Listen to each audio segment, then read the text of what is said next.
Welcome to episode 40 of the Get More Sports podcast. My name is Doug McCain. Thanks for rocking with us once again. On today's episode, we're talking Kobe and Shaq. Kobe says that he'd have 12 rings if Shaq had his dedication. And then I'm going to settle the Kobe versus Shaq debate once and for all. We're going to check in on the Dallas Cowboys, give you the latest with the Ezekiel Elliott contract holdout, and then we're going to end the show with our Week 1 picks of the college football season. All that and much, much more here on episode 40 of the Get More Sports podcast. You can find me on Twitter at DMac_LA. That's at DMac_LA. Hit me up with all of your takes on all of today's topics. But let's get into it.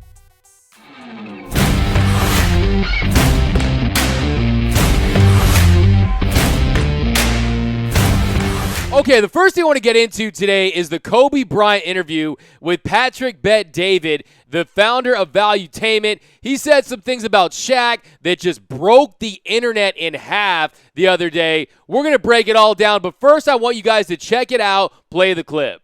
Let's see how you're going to answer this. Who would Shaq be if he had your work ethic? He'd be the greatest of all time. If Shaq had your work ethic, he'd be the greatest of all time. Greatest of all time by a mile. Sure. He'd be the first to tell you that, for sure. I mean, this guy was a force like I have never seen. I mean, it was crazy. Now, for starters, you know that the national media ran with this. They ran with this story faster than Popeyes runs out of chicken sandwiches these days. And they didn't get what they wanted. The sirens were going off at the ESPN headquarters with the hopes that the Shaq versus Kobe feud had been reignited, but that wasn't the case. Kobe quickly shot down the entire story that there was a beef between the two. He said, "There's no beef with Shaq. I know most media want to see it, but it ain't going to happen. Ain't nothing but love there, and we too old to beef anyway. Hashtag three-peat." And then Shaq responded, "It's all good, bro. I saw the interview. I thought you were talking about Dwight. Is that how you spell his name? LOL." So sorry, national media. If you want some nice Kobe beef, you're going to have to go to a Japanese restaurant because that interview did not get it done for you. And Shaq and Kobe, they had a sit down last year where Shaq echoed all of the things Kobe was saying. Had he dieted more, had he taken care of his body more, had he had the same drive and determination as Kobe Bryant had, that he would probably have a couple more rings.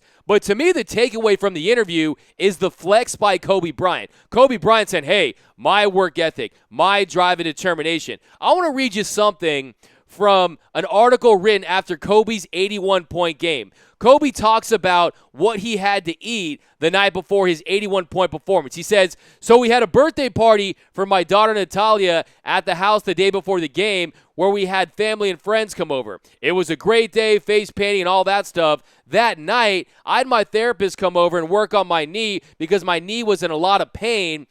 And I ordered 2 pepperoni pizzas, and I drank a complete 2-liter of grape soda."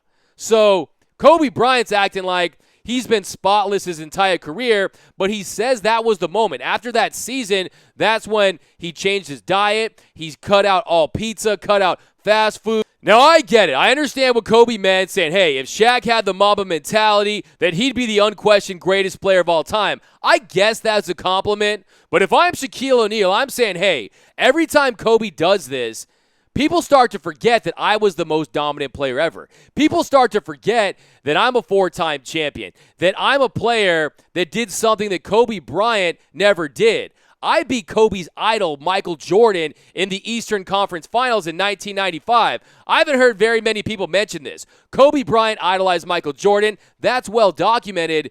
But Shaquille O'Neal was the best player on the court in a series where they beat Michael Jordan. Michael Jordan averaged 31 in the series, but Shaq over 25, dominated that series. And Shaquille O'Neal has nothing to be ashamed about. So there is some very clever revisionist history with Kobe Bryant as it pertains to Shaquille O'Neal. Because if I'm Shaquille O'Neal, I'm saying, hey, even me being the Diesel, having fun in the offseason, we would have probably still won 7 or 8 championships if you had just not fractured our relationship. Because even a Shaquille O'Neal that was getting 70, 80% of his talent is still good enough to win 7 or 8 rings.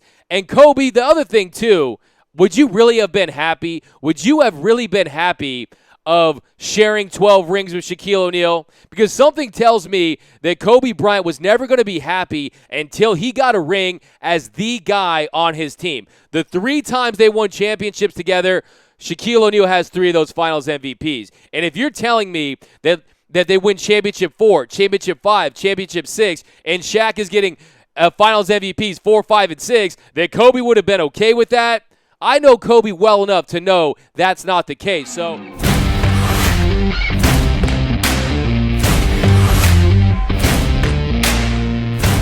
now, the funny thing to me was that Shaq took this as an opportunity to take a jab at Dwight Howard, and Dwight Howard responded. He said that, hey, this is completely irrelevant to me and what I'm trying to do with the Los Angeles Lakers. Check this out. Play the clip.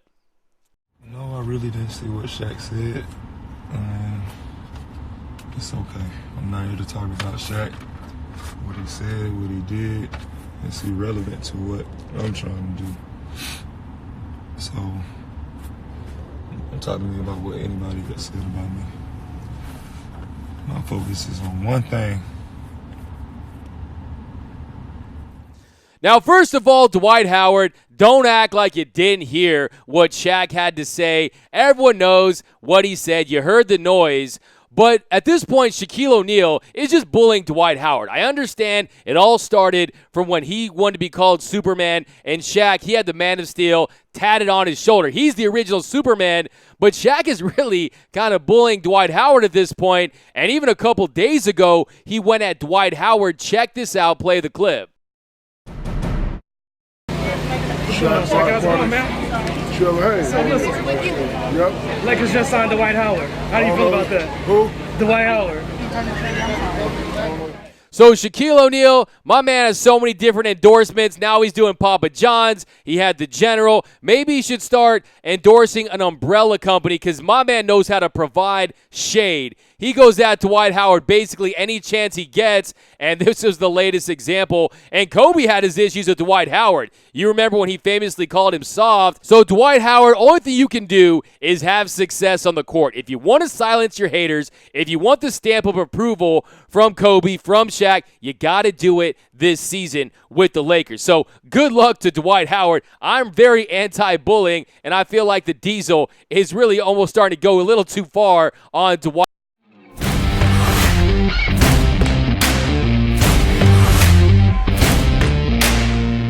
Now, the question is, who would you rather have in your prime? Would you take Shaquille O'Neal or would you take Kobe Bryant? Stephen A. Smith this morning said he'd roll with Kobe Bryant, and I'm telling you, you go with Shaquille O'Neal. You go with the Big Diesel all day, every day, the most dominant basketball player in NBA history. And to me, it's not even close. Shaquille O'Neal was the superior player in his prime. And you know what we do here on the Get More Sports podcast? We bring our facts to the fight, and we're going to play a little game right here. I'm going to read you some numbers. I'm not going to tell you whose they are, and you're going to tell me if you play NBA exec. You're the GM, and you tell me which player you'd roll with.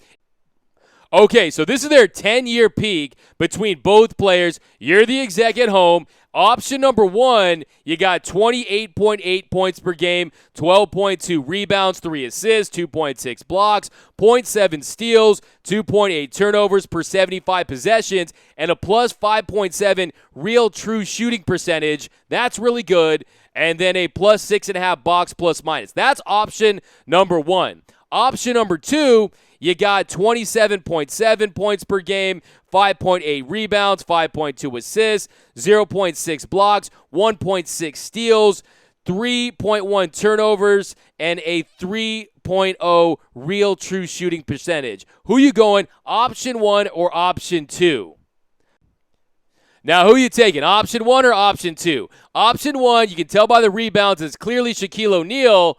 And I know you're taking option number 1. If you value your job as an NBA GM, you're taking number 1 in that situation. Now, those were nice numbers, but they get even better in the playoffs. So, option 1 for the playoffs versus option 2. Option number 1, 28 points per game, 13.6 rebounds, 2.8 assists, 2.3 blocks, half a steal, 2.8 turnovers per 75 possessions, and a plus 4.8 real true shooting percentage and plus 6.9 blocks plus minus for a 10.4 net rating. You don't have to be an analytics guy to know those numbers are off the chart. So that's option 1. Option number 2, so you got 23.9 points, 5.4 rebounds, 4.7 assists, 1 block, 1.4 steals, 2.6 turnovers per 75 possessions, a plus 1.3 real true shooting percentage, a plus 4.5 box plus minus, and then a plus 9.1 net rating. So those phenomenal numbers,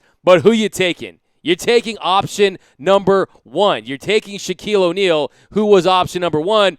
Now, if you want to have the conversation for how much did Shaq carry Kobe, that's a completely other debate, because I think that Kobe was a major part of that run, and they couldn't have done it without him. But Shaq's peaks were just higher, especially in the NBA Finals. If you look at the 2000 NBA Finals, Shaq averaged an eye-popping 38 points per game, 16.7 rebounds, 2.7 blocks, 2.3 assists, and a steal. Only Michael Jordan and Rick Barry are other players that have averaged 38 points or more in a 6-game series. So what Shaq did in 2000 was all-time great, but Kobe definitely caught up. The very next year wasn't as valuable as Shaq was, but this whole notion that Kobe was not a major factor is an absolute myth. Kobe Bryant was a major factor in those championship runs. If you look at 2001, a team which I think is in the conversation with one of the best teams of all time, Kobe and Shaq, same amount of minutes.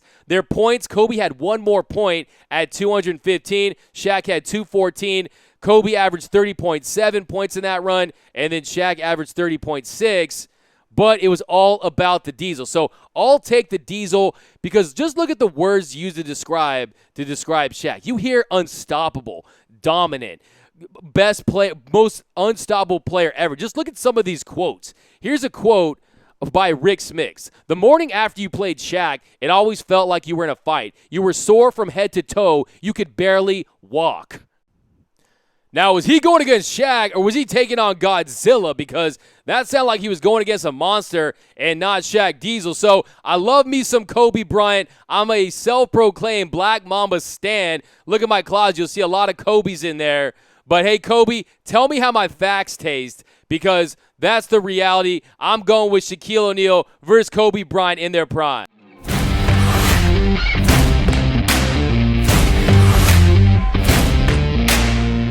And with the NFL season just 1 week away, Ezekiel Elliott has not reported to camp for the Dallas Cowboys. Their contract holdout is still ongoing, and Jerry Jones gave an update yesterday on 105.3 The Fan in Dallas. Take a listen. You have to be prepared to play without any given player, and that's just a given. That's not unusual business in the NFL. And we played without players for suspension. We played without them for injury. It'll happen again this year, and we may very well play without a player that is not coming in on his contract. So if that's the case, we'll just play, and we'll play well. We've got a really, I think, talented young team put together. So it's clear that Jerry Jones understands that, yes, they found Pollard. Yes, they found a running back that's capable, that can run behind that massive Cowboys offensive line, but he knows that he can't do the things that Ezekiel Elliott's capable of. He can't carry this Dallas Cowboys offense into the playoffs and potentially into the Super Bowl, and that's something they're going to need if they want to make it to the Super Bowl. No Zeke equals no Super Bowl for this Dallas Cowboys team, and I just hope the Cowboys learned from the Pittsburgh Steelers last year. The Pittsburgh Steelers, they opted to not pay Le'Veon Bell, and they still had Antonio Brown. They still had Juju Smith peaking, coming into his own, and they got production from Connor. Connor, he had 1,470 yards from scrimmage, 13 touchdowns in 13 games, but they missed the playoffs. They didn't go on a run, And while this window is still open, this Cowboy team needs to do it. They just have to find the middle ground. Ezekiel Elliott, this is my message to you. You need to understand that, yes, you're worth top money. Yes, you're worth best back in the league money, but you've made some mistakes. Had you not had as many off-the-field incidents that you've had, then yes, you would have that leverage. You'd say, pay me like the best running back in the league, even though I'm still under contract, but you have to suffer for the mistakes you made. I said it months ago. TMZ, too much Zeke. There's been too much Zeke in the off seasons, and at some point it has to hit you in the pocket, and you have to pay for your mistakes. But don't make the mistake and force a trade, Ezekiel Elliott. If you do that, you will suffer financially, because being a Dallas Cowboy, playing behind this massive offensive line, has helped you get to where you are today. You don't want them to have the control to trade you for top draft picks, and then you don't know what's going to happen with your career. So I think that ultimately both sides will find a middle ground. They'll get a deal done, because if they don't, both parties are going to suffer. The Cowboys need Zeke, and Zeke needs the Cowboys.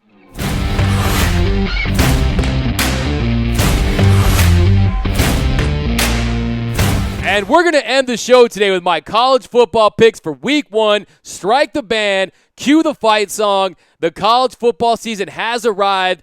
I watched Rudy last night, may or may not have shed a tear or two, but here are my picks for week 1. UCLA travels to Cincinnati tonight, 4 o'clock game, and a lot of people picking the Bearcats in this one.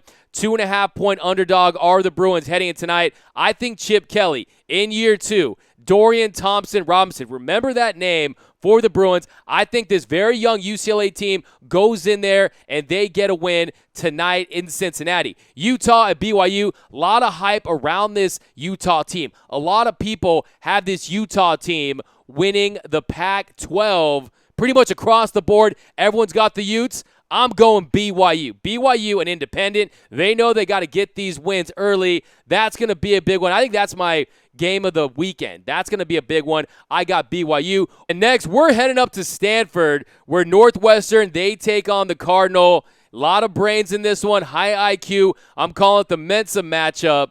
I'm going Northwestern. Yes, Stanford, they still have KJ Costello, but they have a lot of holes to fill on offense. Bryce Love has gone to the NFL, a lot of receivers, a lot of running backs they need to find, and then that defense for Northwestern, a lot of juniors, a lot of seniors, veteran-laden club for the Northwestern Wildcats. I'm going Northwestern in that one. Then you got Virginia Tech and Boston College. I'm taking Virginia Tech in that one. Boston College, 8 new defensive starters. Virginia Tech, a lot of experience. They weed out a lot of guys last year. I like Virginia Tech going on the road, getting that done. Then we got Florida State, Boise State, Willie Taggart, second year in Tallahassee. A lot of pressure on him. Florida State, they're always going to have the talent advantage over Boise State. They need that game badly. I got the Noles in that one. And for the game of the weekend, I got Auburn and Oregon. So Auburn and Oregon, they face off in Dallas. And this is not just a big game for the Oregon Ducks. This is a big game for the entire Pac-12 conference. No big-time bowl games last year. Last year, Washington, they got smoked in a neutral site game against Auburn in Atlanta. And I got Oregon winning this game. Justin Herbert and the Oregon Ducks, a lot of talent on this team. And then Auburn, they got a freshman quarterback. So that doesn't mix well, especially with a game of this magnitude to open things up. So look for Oregon to get it done in Dallas. Virginia Pitt, I'm going with the Cavaliers. USC versus Fresno State. Fresno State and USC, they've had some great games. But SC last year, they go 5-7. Clay Helton, he needs this game in the worst way. If the USC Trojans drop this game to Fresno State right out of the gates, those pitchforks are going to be out in force at the Coliseum. They need this game. JT Daniels, very talented. You got Amon-Ra St. Brown, always tons of talent. SC's always dripping with playmakers. I like SC in that one. And then you got Notre Dame and Louisville. I'm taking Notre Dame. You know you're going to get some upsets, but college football is back. Enjoy your weekend on your couch. But that is going to do it for episode 40 of the Get More Sports podcast. My name is Doug McCain. Thanks for rocking with us once again. Don't forget to subscribe, rate, and review the podcast. Definitely do that. Tell your friends about the show. Share, like, all that great stuff. But thanks again. Have a great rest of your week. And